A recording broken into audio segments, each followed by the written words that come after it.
quisiera un poco para comentar, empezar la conversación con los estudiantes que nos platicaran. ¿Cuál es su experiencia en primera persona de ser columnista? Elsbeth, ¿tú cómo empezaste en esto? ¿Cómo enfrentas todos los días el reto de ser columnista? Bueno, a ver, yo vengo de una familia, hasta hace rato comentaba, una familia de periodistas, políticos y artistas. Canto terrible, soy bastante pesada, nadie votaría por mí. Bueno, para ser político, por lo menos una vez en tu vida debes tener un puesto de elección popular, y pues, no creo. Empecé a escribir en un bache, digamos en un bache laboral.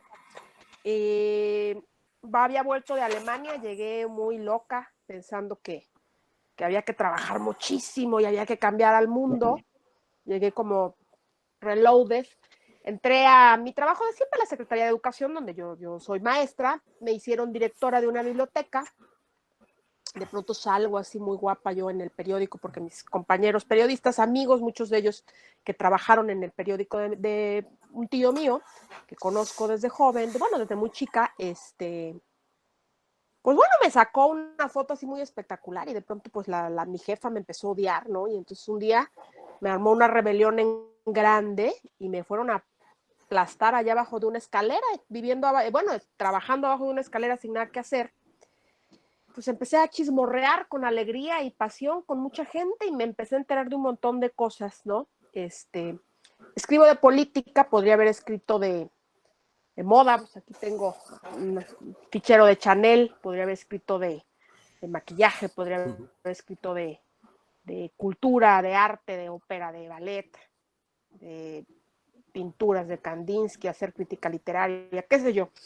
Sin embargo, bueno, pues podría yo, porque realmente estoy muy inmersa en el tema cultural, me gusta muchísimo, pero el público no era tanto para eso, ¿no? Entonces dije, yo quiero empezar a hacer algo, y empecé a escribir una columna con un seudónimo. Al principio no me atrevía a enfrentar, porque qué tal le hago el ridículo, ¿no? Al año de escribir la columna empezó a leerse y me decidí a escribir con mi nombre, y de esto tiene ya 6 años. Nunca trabajé para ningún medio, nunca tuve jefe, siempre escribí lo que me dio la gana. No, la columna pues no había, me la pedían y pues públicala, ¿no? Me pagaban en la Secretaría de Educación por no hacer nada, entonces dije, bueno, me voy a dedicar a chismorrear. Claro, también empecé a escribir con mi nombre cuando esta mujer dejó de ser mi jefa, porque dije, no, pues esta me va a ahorcar, ¿no? Entonces ya cuando le dieron las gracias, la corrieron, dije, pues ahora sí triunfamos, ¿no? Y pues sí triunfamos, o sea, pensé que iba a ser algo de, no tanto que la gente me aclame y me aplaude la columna, no, eso es irrelevante, la gente me puede querer o no, siempre y cuando me sienta yo bien y tenga satisfacción con lo que hago. El día que escribir esta columna me deje de llenar de satisfacción, pues dejaré de escribirla y me dedicaré a otra cosa. He experimentado con radio, con Ángel, he hecho también un poco de videocolumna, cosa que también me gusta. Hice pues televisión stream en un portal con Joaquín Rosas Garcés. Entonces me he dedicado a varias cosas. La columna me llena, me gusta escribir, me gusta bastante. Veo que a algunas personas les gusta, ya me empezaron a atacar, ¿no? Entonces pues veo que sí les gusta realmente. He tenido la oportunidad de decirle a una persona que es una garrapata de manera tan educada y tan diplomática, que he recibido hasta las gracias de la garrapata, ¿no? Porque se lo he dicho de manera tan bonita que no se dio cuenta que le estaba yo diciendo garrapata. Entonces, pues eso es un elogio para mí, ¿no? Me comprometo con ellos, sí me comprometo, lucho por la verdad, por las defensas, sin ponerme en riesgo. Pero Muy eso bien. me da esa libertad me la da la independencia económica, el no vivir de Pablo, ello, ¿no? claro. Pablo Jair, ¿tú qué experiencia puedes compartir de tu trabajo como periodista, como columnista específicamente aquí con los chicos? Bueno, pues la columna nació ya hace un buen tiempo, pero realmente nadie la leía, nadie la pelaba. Pertenezco a una generación que de repente llega en medio de un momento, y creo que Ángel y Elsa no me van a dejar mentir, tiene que ver mucho también con el momento político. Digo, si vas a escribir de política, pues obviamente tiene que ver mucho con lo que hay en el momento. Entonces estamos hablando de que había una generación de columnistas, periodistas, pues de otra vanguardia, ahora sí la vieja guardia podríamos decir, ¿no? Entonces Pablo Yair ni figuraba, o sea, ni lo pelaban, trató de ponerle un nombre chistoso que era Columna Sin Nombre, precisamente eso es parte de querer hacer algo nuevo y quitarnos eso del portafolio político, perspectiva política, mesa política, casa política, lo que sea, ¿no? Entonces, pero aún así no lo pelaban. Entonces estamos hablando de que a partir de, no sé, finales del duartismo, cuando, digamos, estos compañeros columnistas, pues ya no encajan, digamos, en la nueva dinámica, y esto tiene que ver mucho con las plataformas digitales, pues estamos hablando de periodistas que quizás pues, se quedaron encasillados en lo que era el columnismo impreso, ¿no? Que tenían ciertas horas a escribir, mandar a cierto tiempo, porque si no les cerraban la redacción y cosas por el estilo. Entonces, al igual que Elsbeth, empezamos como blogueros. Digamos, el bloguero fue hasta hace poco, pues la persona que empezaba a comentar cosas en su blog sin ser un columnista profesional, por decir algo, pero que finalmente nos fuimos metiendo más en un tema específico como es el del columnismo político. Y pues bueno, ya comenzamos a ser un poquito más leídos gracias a estas plataformas como redes sociales, como los blogs, insisto, y esta generación pues se fue, digamos, desplazando, ¿no? Que es algo natural también. En algún momento me va a pasar a mí, les va a pasar a ustedes, que va a llegar una nueva generación empujando y va a haber quizás nuevas tecnologías donde definitivamente, pues bueno, a lo mejor ya estaremos muy viejitos y ya no le vamos a entender, ¿no? Pero pues yo pude adaptarme a los nuevos tiempos con Twitter, con Face, y eso es lo que precisamente ahorita marca la pauta mucho de la información. En cuanto al estilo, pues sí, también quiero compartirles que tiene que ver mucho el tema de cómo escribes, ¿no? Si tienes un lenguaje muy coloquial, si tienes un lenguaje muy, muy práctico, muy entendible, la gente te va a leer de volada, la gente te va a prestar atención, pero además depende también lo que manejes, si tus planteamientos, si tu texto tiene una lógica, si tiene buen fundamento para escribirlo.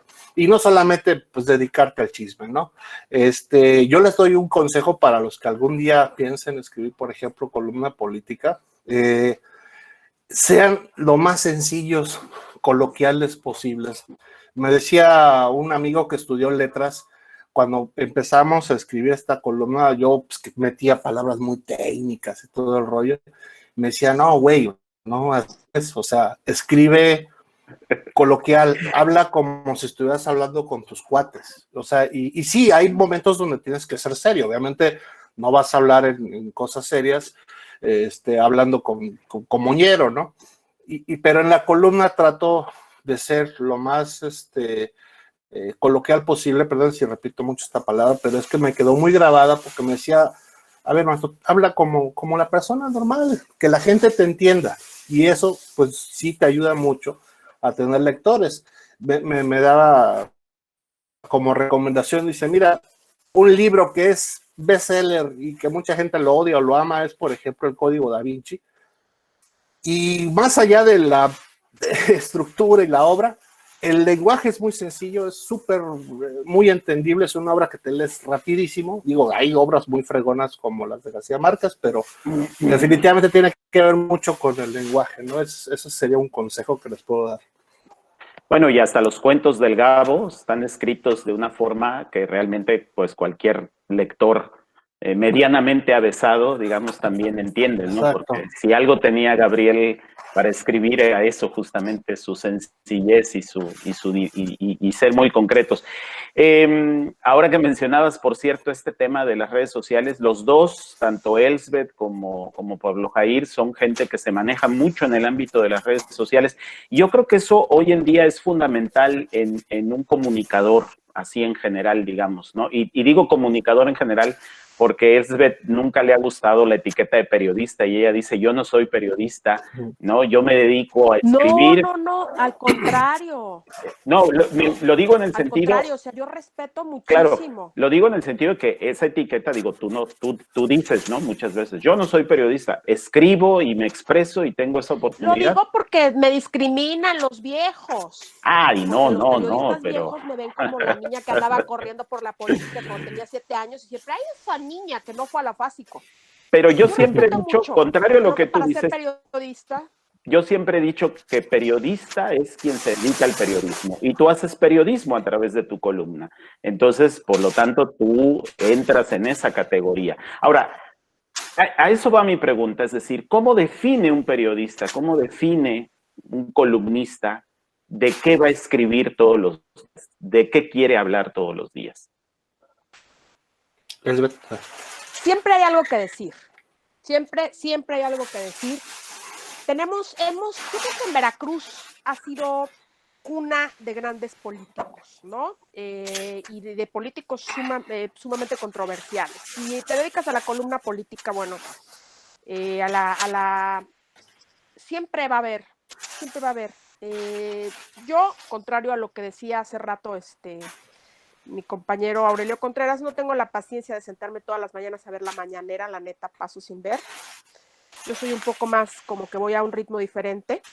Me echo el resumen, estoy al pendiente de mis redes sociales. Siempre hay alguien que te habla para contarte una super noticia, la super no sé qué. Lamentablemente los ritmos actuales del gobierno que tenemos en este momento, pues no son los mismos ritmos que teníamos antes. Desde Javier Duarte como que era más flojito, le bajó bastante a la agenda, empezaba agenda más tarde, hacía menos cosas. En la época de Miguel Alemán, que es cuando yo empiezo a trabajar en la administración pública, pues era la agenda desde las 6 de la mañana casi, tenías que andar, pero a las vivas, ¿no? Actualmente la comunicación social entre el gobierno y los periodistas, los medios de comunicación, pues ha decaído muchísimo. Actualmente, pues a veces hay un boletín en todo el día y de repente te preguntas, pues, ¿qué no hizo nada nadie? O sea, ¿qué hubo? Y el de desarrollo económico y siempre hay de salud, ¿eh? Ahora con el coronavirus, puta, diario de salud. Pero luego andas, pero como loco pensando, ala, y el de Sedarpa y eso no hizo nada, y buscas la nota, ¿no? La buscas y muchas veces pues no existe, te tienes que acercar a fuentes a conseguírtelas. Y lo más importante en este momento creo que es saber transitar. Platico muchas veces con Pablo Yair que nuestros compañeros, nuestros antecesores, pues están esperando a que vaya el político y les cuente, así como dice Pablo, hola, ¿cómo estás? Y se sienten, y el café y la señal. Sí, todo muy solemne. Ahora, ¿no? El político de antaño tenía su flota de plumas y el gobernador mandaba señales a los compañeros de gabinete a través de estos columnistas que eran las vacas sagradas, Raimundo Jiménez, Rosete, Luis Velázquez Rivera, etcétera, ¿no? Que ya son señores bastante grandes, algunos bastante buena onda, otros así como que dices, ay, nanita, los perros, pero todos tenían esta relación estrecha, siempre había como el vocero, ya no existe eso, ni me imagino el García Jiménez sentándose con nadie, vamos, porque odia a la prensa, algo muy parecido a lo que hizo Agustina Costa Lagunes, pero Agustina Costa Lagunes tenía genial y grandioso periodista llamado Yayo Gutiérrez, que era su vocero, que también era mi abuelo, ¿no? Y él era encargado de hacer estas relaciones públicas con todo el resto de los medios de comunicación. Había una comunicación, actualmente está rota. Y es muy sano, ¿no? Es muy sano porque, por ejemplo, yo le sé la vida y obra al gobernador y nunca lo he visto más allá de 3 metros de cercanía, ¿no? O sea, yo nunca he tenido palabra con él, nunca nada. Y es sanísimo. Mucha gente dice, ay, pues está cerca de fulano, está cerca de perengano. Quizás estoy cerca de muchos y lejos también, ¿no? Yo creo que también... esa ha sido mi experiencia. Bien. Pablo. Yo creo que también coincidiendo con lo que dice él, definitivamente ya cambiaron los tiempos. Esta nueva generación, por ejemplo, a los que nos dedicamos al columnismo político, pues ya no tenemos esa cercanía, ¿no? Y creo que hay que agradecerlo de alguna manera porque era quizás una relación muy tóxica, prensa-poder, de convertirse como en el mandadero, en el mensajero, de los políticos que traían sus grillas y sus broncas entre ellos, ¿no? Y a ver, vamos a mandarle una grillita a fulanito y a perenganito. Entonces es como muy ocioso, muy de hueva, perdón si me permiten la expresión, y la verdad que no ayudaba en nada tanto al periodismo como a la cuestión política, ¿no? Al servicio público. Entonces, yo creo que esto nos ha ayudado también mucho a diversificarnos, a tener otros temas. Por ejemplo, alguien que yo le aprendí mucho fue a mi maestro César Augusto Vázquez Chagoya, que él era muy dado a tomar temas históricos, por ejemplo. No solamente era hacer un análisis político de la situación actual, sino que él se remitía al pasado. O sea, podías hacer análisis de personajes como Cirilo Vázquez Lagunes, ya fallecido, de exgobernadores, de caciques, sobre todo que mi expatrón se manejaba mucho en el tema policiaco. Entonces, había cosas que, por ejemplo, él tocaba que tú veías que estaban muy vigentes ahora. Entonces, algo que le aprendí mucho eso es, puedes retomar la historia. La columna también, aunque aparentemente deberían de ser datos nuevos, datos recientes, también tiene, creo, esta flexibilidad que te permite hacer historias del pasado, que te permite transportarte tantito, contar historias que a lo mejor ustedes no conocieron. Yo no sé si muchos de aquí, por ejemplo, han escuchado hablar de Cirilo Vázquez Lagunas, que fue un personaje muy importantísimo en el sur de Veracruz y que era un cacique que tenía controlar prácticamente 22 ayuntamientos. Y si lo vemos más atrás, hay otros personajes como Amadeo González Caballero, que controlaba la mitad del estado de Veracruz. Entonces, ese tipo de historias te pueden ir definiendo y además dándote una visión más amplia del porqué del Veracruz de ahora, si nos transportamos a la historia. E insisto, es gracias a este tipo de textos, de columnas, digamos, políticas históricas, que nos ayudan a entender mucho el contexto actual, de violencia, de situación social, de pobreza, y eso es algo que pues hay que agradecerlo mucho también, ¿no? No hay que clavarnos en la idea de que solamente sea el chisme efímero, el dato duro que te estén pasando ahorita, sino que también debemos de tener en cuenta que la columna nos permite también conocer cosas históricas que a lo mejor no nos tocó porque pues, estábamos muy chamacos o no habíamos nacido, ¿no? Pero sencillamente creo que eso es algo que sí vale la pena subrayarlo, ¿no? Me gustaría, por supuesto, preguntarles a ambos acerca del estilo. ¿Cómo desarrollas un estilo propio? ¿Cómo desarrollas una forma de escribir en particular? Y esta sería sería mi intervención, no mi última, pero sí mi intervención previa a dejarles a los chicos preguntar, porque los veo ya muy inquietos por aquí. ¿Cómo defines tu estilo? ¿Cuál sería tu estilo para escribir, Elsbeth? ¿Cuál sería tu estilo para escribir, Pablo? Bueno, a ver, eso se te da, ¿no? A mí cuando era niña, pues aprendí a hablar inglés, aprendí a hablar alemán, hablaba un poco, ahora hablo mejor, pero a veces mis alumnos me dicen, ay, maestra, es que a mí el inglés no se me da. Ya entendí.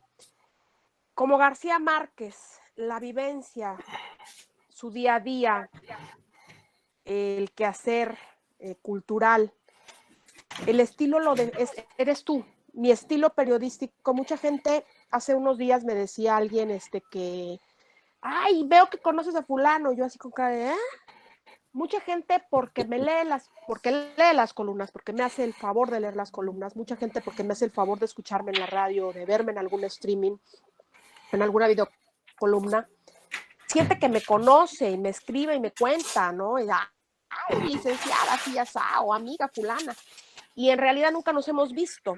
Y ellos, pues sí, me han visto muchas veces. ¿Cómo desarrollas ese estilo siendo tú mismo? Creo que tienes que vivir muchas cosas, leer mucho. He leído muchas cosas a lo largo de mi vida. Cierto. He leído desde Gabriel García Márquez hasta... jamás he leído a Paulo Coelho, eso no puedo, ¿no? Pero he leído muchas cosas, he leído mucha gente, he leído a Vargas Llosa, Stefan Zweig, procuro leer en idioma original porque pues es de pronto la traducción como que no es lo mejor para mí. He leído muchas cosas en su idioma natal. Cuando leí a Stefan Zweig en español dije, ay no, qué asco. Cuando lo leí en alemán dije, Dios mío, esto es otro mundo, ¿no? Este es otro hombre, este es Dios, vaya. Creo que hace falta leer y vivir, viajar, conocer, comer, disfrutar de la vida para poder escribir. He llegado a desarrollar un estilo en el cual he podido decir cosas. En la clase pasada me preguntaba una chica con respecto a la violencia de género, ¿no? Yo no escribo con el estómago ni con el corazón, escribo con la mano y con la cabeza. Es importante no perder la objetividad. A mí este rollo de yo por ser mujer y andar con el... No. Yo soy una mujer que piensa, no que anda con el estómago echando las vísceras y encuerándose en las calles para que la respeten. O sea, perdón, no. En la clase pasada me preguntaban cómo logré escribir, defendiendo mi género. Bueno, es algo muy simple. Defender cualquier género es una cuestión válida, una cuestión vital. Hace pocos días surgió la noticia de un funcionario que tenía una denuncia por violación. La mujer apareció por un café conocido aquí en Jalapa y dijo que el señor la había violado. Es un funcionario, un alto funcionario. Y yo escribí en el sentido de cómo es posible que este hombre se dé el lujo de hacer, de señalarse como un presunto acosador, violador, etcétera, en un estado tan lastimado por la violencia hacia las mujeres como el nuestro. Somos segundo lugar en feminicidios, primer lugar en un montón de agresiones, de violaciones. Tenemos un gran número de denuncias que no se han logrado imputar. Tenemos 3 alertas de género que no se han logrado aterrizar. No es posible que en Veracruz exista un funcionario de ese nivel que se dé el lujo, de que, independientemente de ser cierto o no, nunca dije que fuera violador, a mí no me consta, se tiene que seguir esta denuncia, se tiene que dar con toda la transparencia. Lo escribí de tal modo que el señor, en lugar de agarrarme en un callejón oscuro y pelearme el carro, poncharme las llantas, que pues, es lo que se hacía antes, hay que admitirlo, pues el señor me habló, ¿no? Y me dijo, oye, oiga usted para esto, ¿no? Y yo así como que bendito sea Dios, fue por teléfono porque sí, el señor asusta un poco en su aspecto, sí es un poco rudo. Si hubiera yo muerto del susto, nada más de que hubiera llegado y me hubiera dicho, ¡wow! Yo Caperucita. No, gracias a Dios me habló y me dijo, mira, así ya sabes, es guerra sucia, esto y lo otro.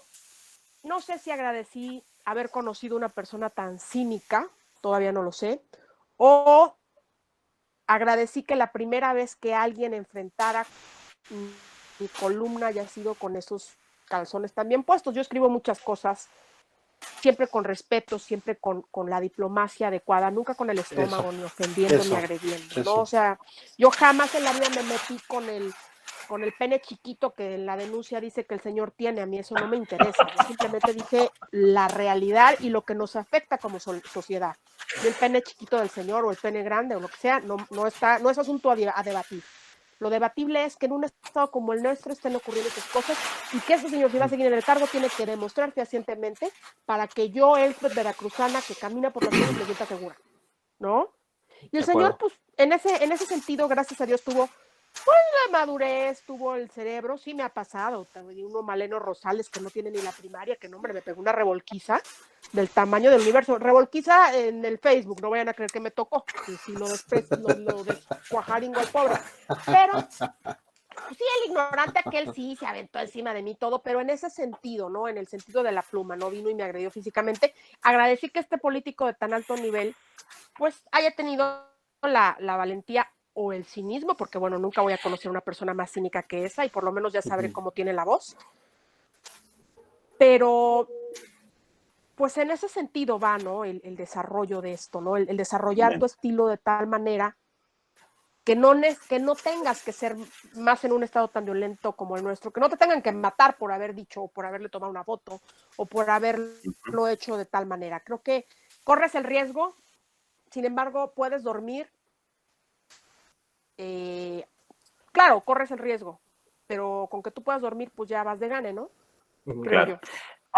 Pablo, a ver, ¿tú qué piensas del estilo del columnista? ¿Cómo desarrollaste tú tu propio estilo? Yo creo que el estilo fue precisamente en lo que te vas educando, ¿no? Por ejemplo, a mí me gusta mucho, bueno, me gustaba, me sigue gustando, pues ya falleció, al maestro Ríos.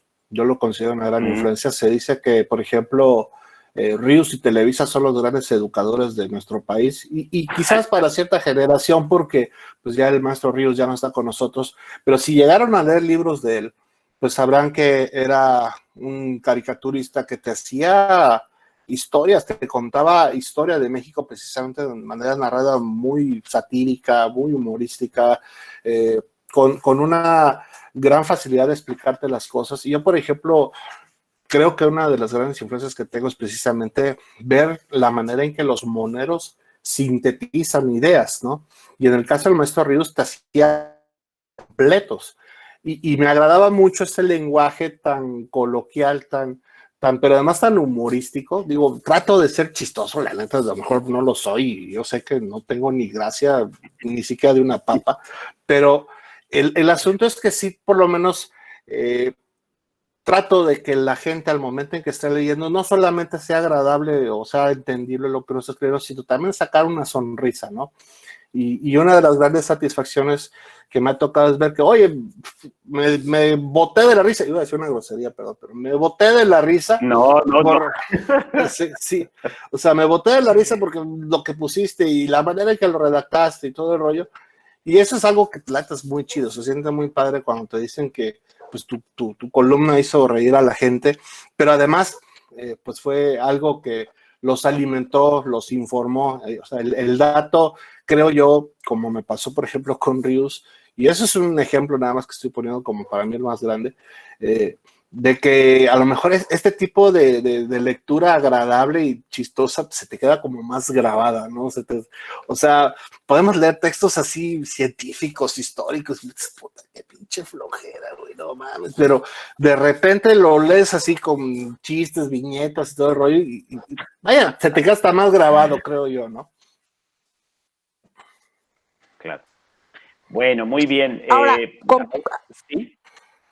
aporto Elsa, algo rapidín. También nosotros tenemos adelante. que estar conscientes de la gran responsabilidad que tenemos.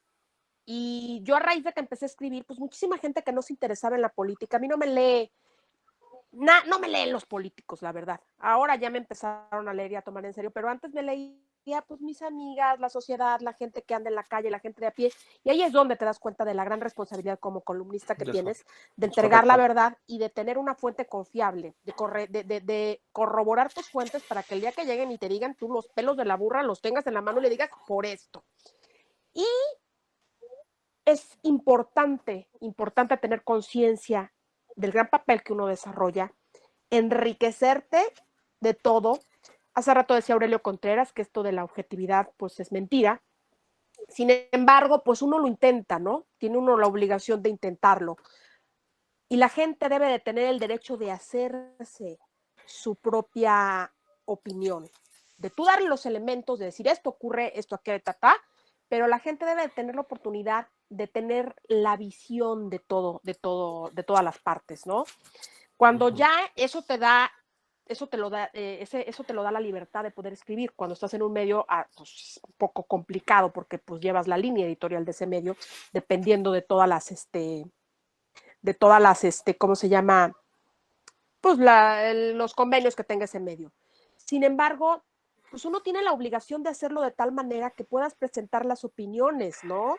Las opiniones de las versiones de todos los involucrados, ¿no? Y de manera muy, muy, muy dinámica, ¿no? En el caso del presunto ataque de violación, bueno, yo presenté lo que ocurría, la denuncia, presenté también los hechos y no dije está bien o está mal, no. O sea, en un estado como el nuestro, en la colectividad, esto nos afecta por esto y esto. Nunca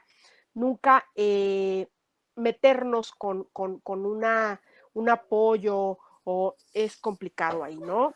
Es mucho más complicado. La responsabilidad es muy grande y la responsabilidad para con la libertad de la gente también es grande. Entonces eso debe de pesarnos y debemos de tenerlo siempre muy presente. La veracidad y el dar la libertad a la gente de crearse su propia opinión. Eso es importante. Claro. Todos, y con las redes sociales, bueno, eso ha tomado un papel preponderante, ¿no? Si bien es cierto que, bueno, Claro. mucha gente se cree periodista, Juan Manuel de Unamuno dice que que son las legiones de idiotas que antes andaban en los bares, pues sí es una realidad. Sin embargo, pues eso también es algo bueno, la gente tiene la oportunidad de generarse su propia opinión, ¿no? La información ahí está, buena o mala, ¿no? Claro, la opinión está. Es algo que no Muy bien, bueno, es bueno. cierto, las redes sociales han permitido hoy que la gente pueda expresar, por lo menos, ¿no? En algún espacio pueda expresarlo, lo que piensa de las cosas, ¿no? Pueda manifestarlas, pueda decirlas. Estoy mostrando por aquí los ejemplos de las columnas de ustedes dos. No había yo leído, Elsbeth, que le dedicas al final de tu columna del día de hoy unos buenos deseos ahí a mi paisana, a la paisana de Pablo Jair, porque no es mía. Xochitl. Es la más de Pablo Jair. No niegues tus orígenes, maestro. Es vecina de Pablo. Pues, ok, ahora dejo el espacio a ver para los jóvenes, chicos, si quieren hacer alguna pregunta a nuestros invitados.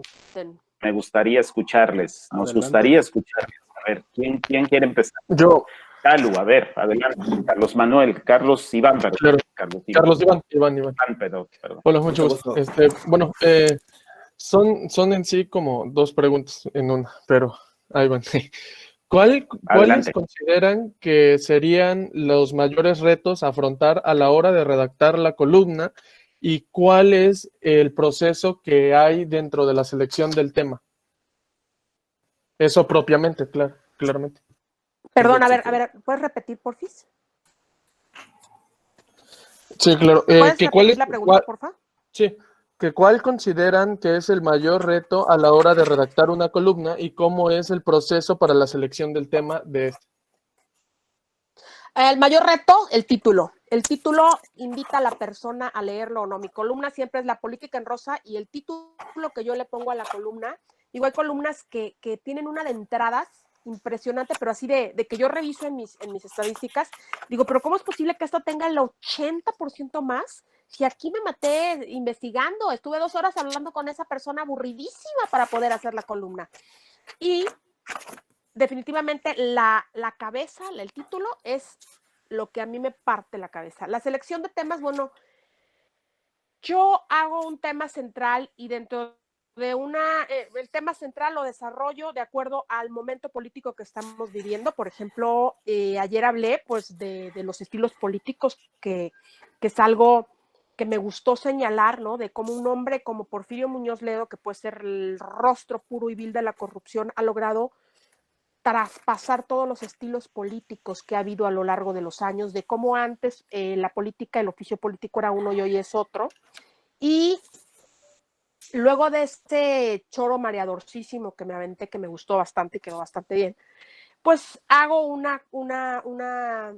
compendio de las cosas que van ocurriendo en el día. Los bullets, ¿no? Del día a día, del quehacer, ¿no? Que se llama Cosas de la Vida y Menudencia. Notitas, inauguraron tal cosa, pero pues se les cayó el árbol cuando estaban inaugurando, la calle fulana está toda llena de hoyos, el gobernador dijo tal cosa, pero no es cierto porque no sé qué, o sea, esto es, ¿no?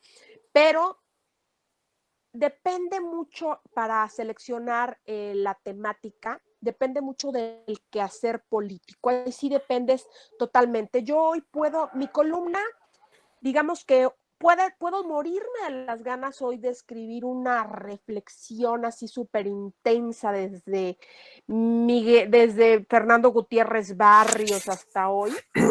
Sin embargo, hoy ocurrió así una bomba, un blast, ¿no? Qué sé yo, una nota importante, ¿no? Se descubrió un préstamo que hizo el secretario de Finanzas, se secuestraron a fulanita, el secretario de gobierno lo acusaron de desvío de recursos, qué sé yo. Entonces, y tienes la información suficiente para hacerlo, generalmente me aboco a eso.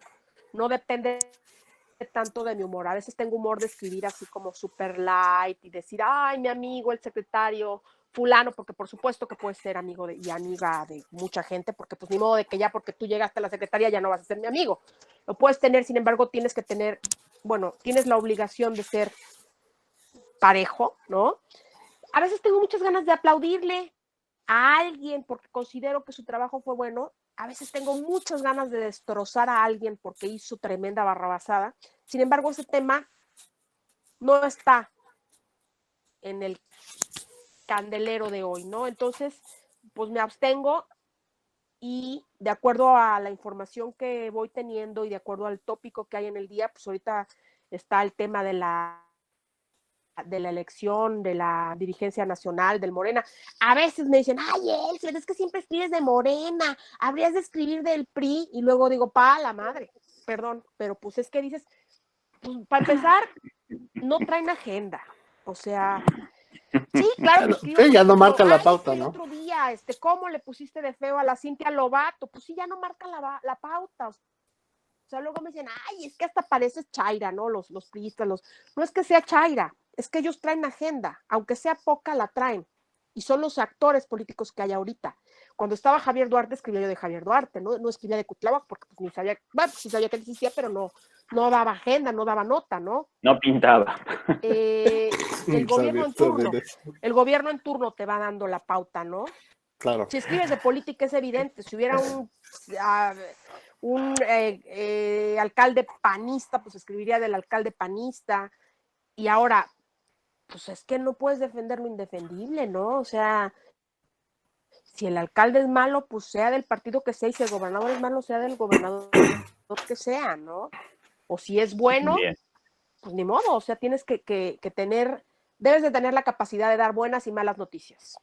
Pablo, ¿tú cómo No solamente responderías? lo malo vende mucho. Claro. ¿Cómo Embargo, creo responderías tú que la eso está pregunta mal.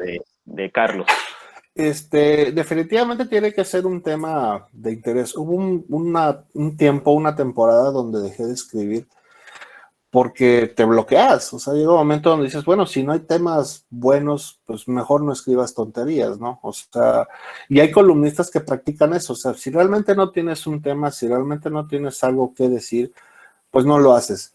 Los que pues, ya nos dedicamos profesionalmente a esto, pues sí estamos obligados a estar constantemente escribiendo, ¿no? Tengo una columna, por ejemplo, diaria en el Notiver, que tengo un compromiso con ese periódico del puerto de Veracruz, pues, diario, y esta columna, digamos, yo le digo la columna normal, que es la que mando lunes, miércoles y viernes. En el caso del columnismo político, pues sí tienes que tener temas precisamente de la agenda política, precisamente de la agenda social. Y sí es muy difícil a veces, contestando la pregunta, determinar qué temas tomar, porque a veces pareciera que se repite lo mismo, se repite lo mismo, se repite lo mismo, te dan lo mismo en la agenda, pero la manera en cómo lo manejes, o cómo lo planteas, cómo lo analices es la diferencia que vas a ofrecer. Y a veces en el columnismo diario, no te voy a mentir, o no les voy a mentir, mandar a veces a Notivero me cuesta a veces poquito porque de repente pues, no tengo tema o no hubo nada relevante o nadie te pasó un buen dato o a lo mejor no pudiste ir a reportear o bueno, no tienes algo realmente que valga la pena difundir, pero bueno, le rascas en los medios nacionales, le rascas en los medios locales y encuentras algo siempre, pero sí es muy difícil e insisto, creo que todo tiene que ver con lo que uno cree que es del interés de la gente, ¿no? A lo mejor uno se equivoca, también no quiere decir que mi criterio sea el mejor y lo que pienso que a lo mejor sea interesante no lo es para el resto de los demás, pero sí uno trata de buscar definitivamente temas con los que puedas, informar, escribir, analizar, ¿no? Y además que atraigan, ¿no? Porque es, por lo menos para saber quién es el diputado Pipiolo, pues alguien seguramente te va a Por querer leer, ejemplo. paisano. Además, a veces tenemos temas que dominamos más que otros, ¿no? Claro, porque tenemos experiencia laboral, porque nuestra carrera es afín, ¿no? O sea, yo, por ejemplo, el tema de desaparecidos, la verdad ni me meto, porque pues es un tema que no estoy ahí inmersa. Pero pues hay temas como turismo, educación, finanzas, que pues domino un poco más y entro un poco más en eso. Igual le pasa a Pablo. Pablo trae muchísimo background de historias, porque pues su tata, como yo le digo, del Vázquez Chagoya, pues tenía unos archivos impresionantes de toda la acontecer político. Entonces Pablo te puede sustentar un hecho en el sur de Veracruz, en las Chuapas, con este background que él trae, ¿no? Con el contexto, también ¿verdad? ahí, Que es muy importante. pues todo Claro. lo que tú traes, exactamente, toda tu cultura, Claro.